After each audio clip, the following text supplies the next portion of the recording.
1953 Nardi 750 with body by Frua. It's a very clean, simple design. It's a race car, but it was also designed to be a show car. It went to the 1953 New York Auto Show. Nardi had a new distributor, a very influential guy, Wacky Arnold, and he had asked them to build him a car that he could take to the New York Auto Show. And this is what they designed. There are 3 very charming photos of this car taken just before it left Italy for New York. The car was brand new, a fine example of Italian craftsmanship, a proven racing chassis with stylized body by Frua. In Italy, these little sports cars are often referred to as barchetta. The direct translation is little boat, and you can see why. It looks a little like a boat. For Nardi, it must have been a proud moment, sending off their latest design to the New York Auto Show. Enrico Nardi was the founder and principal of Nardi and Company. He had started his career at Lancia, and he quickly became advisor to the head of the company, Vincenzo Lancia. By 1937, he was working for Enzo Ferrari as his chief test driver. Enrico Nardi was a race car driver and an engineer, a valuable combination. As a race car driver, he knew how to drive fast, and as an engineer, if something was wrong, he could tell you what it was. Enrico Nardi raced for Ferrari in the 1940 Mille Miglia, the 1,000-mile race around Italy. In fact, Nardi had raced the Mille Miglia every year from 1935 until 1940. Nardi was a man of strong opinions, well respected by his peers. Enzo Ferrari, a friend, would occasionally come to lunch on Sunday. Ferrari was often late, and after waiting 10 minutes, Nardi would encourage his family to start eating. He would wait no more. If you were late, there was a chance you would go hungry.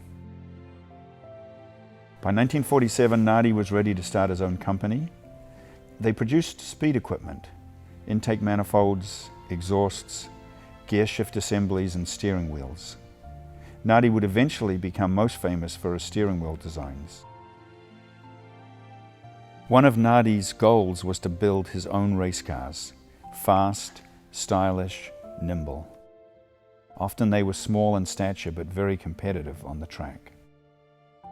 The first race car chassis was the 750, the same design that our car is built on. Small diameter tubes, triangulated to give strength and light weight. Typically they used Fiat front and rear suspension with power coming from a BMW 750cc motorcycle engine. They made only 4 cars with this Frua body design. The first was probably BMW engined, and the next had a French Panhard 2-cylinder 750cc engine. The third was ours, the Crosley engine car, built for the New York Auto Show. Crosley engines were doing very well racing in America, so this engine was a logical choice for a race car destined for the American market.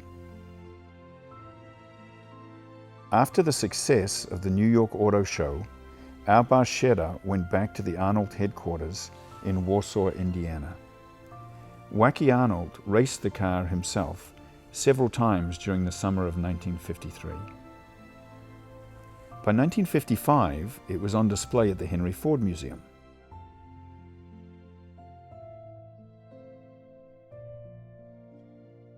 During the 1960s, it turned up for sale in Road and Track and other publications. By the 1970s, it had settled in a trailer park in Scotts Valley, California. An enthusiast from Redding, California purchased it, and a few years ago, I purchased the car from him.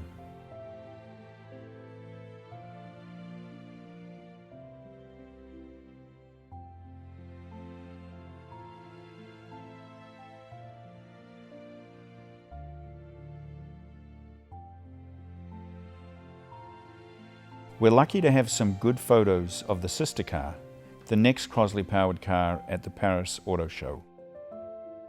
These photos show the car being unloaded and on the stand. It appears that the car was towed on a small open trailer behind a small Fiat sedan from Italy.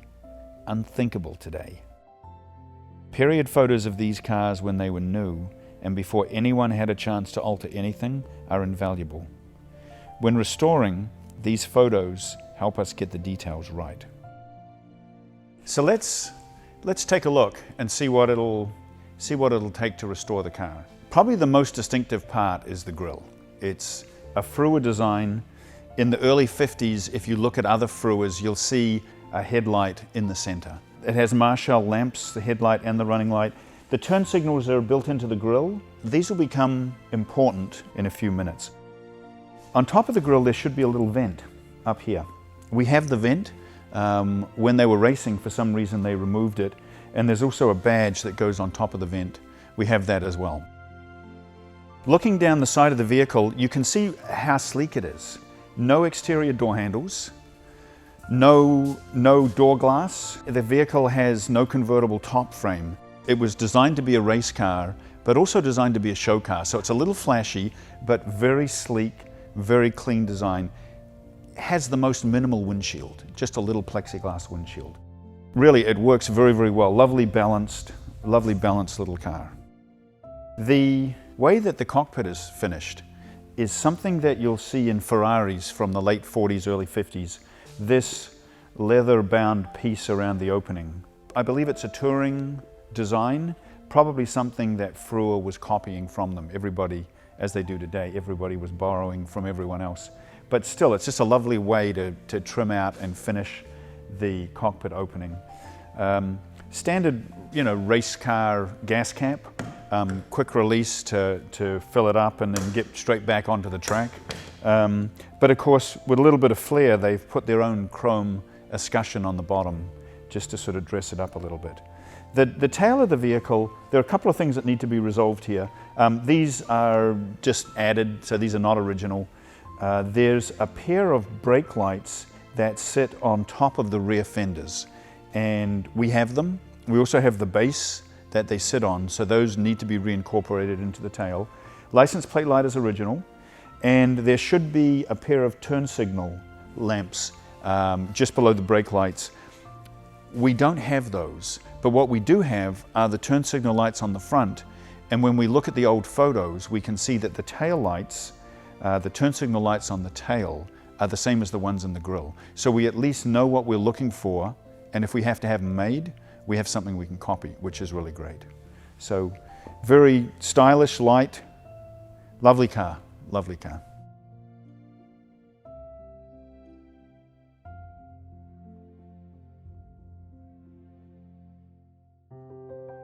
The chassis is original.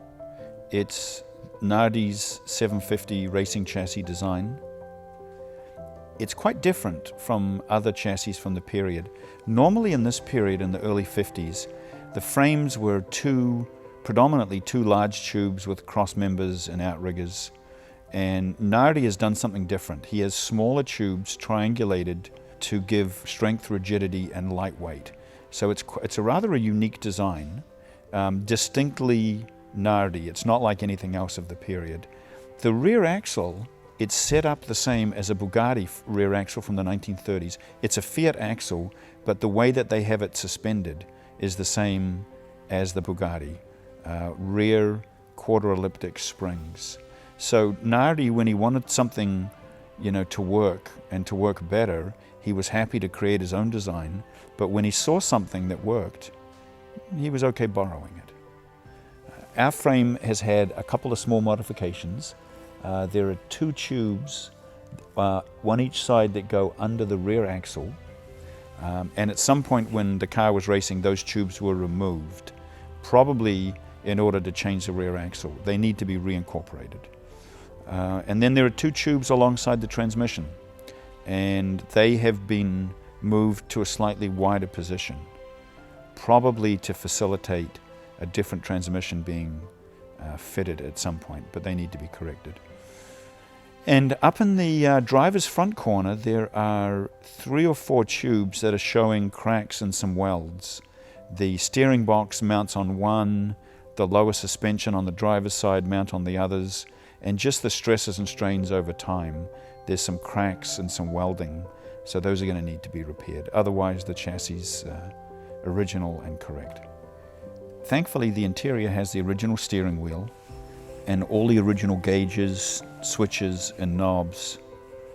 The dashboard is different. It needs to be redone. We've got to get it back to the original configuration. And a quick look at the seats. They appear correct, but they're actually not. They're a later pair of bucket seats. We had an original racing seat from another car, and we have good detailed photographs of that seat. Plus we took a fiberglass mold from it, so we can get measurements and have somebody make us a pair of seats, which is what's going to be needed to make the interior correct again. The mechanicals of the car, the engine, suspension and gearbox, are probably the easiest things to restore. Everything needs to be rebuilt, but it's either Fiat or Crosley, which both of them are inexpensive and plentiful. It is common for race cars to have had engines swapped in between races, and we do have a correct Crosley engine, but it is not the matching number engine. Suspension and gearbox are Fiat. Once again, all that stuff is plentiful and inexpensive, so it should be quite simple to have it all rebuilt. We have the original front brakes and a correct set of rear brakes for the car. The brakes that are on the car are a little bit newer, so we need to put the originals back on. So the mechanical restoration is going to be quite simple. The Crosley engine was being raced in America in the 750 class and was very good. So there's large quantities of the engines out there, and there are still companies rebuilding them. So having the engine rebuilt is quite simple. We have the original Nardi twin carburetor intake manifold. We have plenty of period speed equipment that came with the Crosley engine, dual point distributor and various other parts. So mechanically we have everything we need, but it is all going to need to be rebuilt. One of the exciting things about this car is that they only made 4 of them, 4 in this body style. None have been restored, none have been taken to car shows or seen by the world. So once restored, this will be something new and something fresh. Pebble Beach, California, the Concours at Pebble Beach would be a great venue for the car, or Villa d'Este, the Villa d'Este Concours on the shores of Lake Como would be a great place to show this car. Another thing that may happen is it may end up participating in the Melee. A lot of the small Barchetta from this period race in the Mille Miglia. The heritage of the car goes back to the 1930s. A key Ferrari employee who broke away wanted to do something on his own. Once it's restored, it'll be a piece of Italian design and style which is being brought back to the world. It's going to be exciting.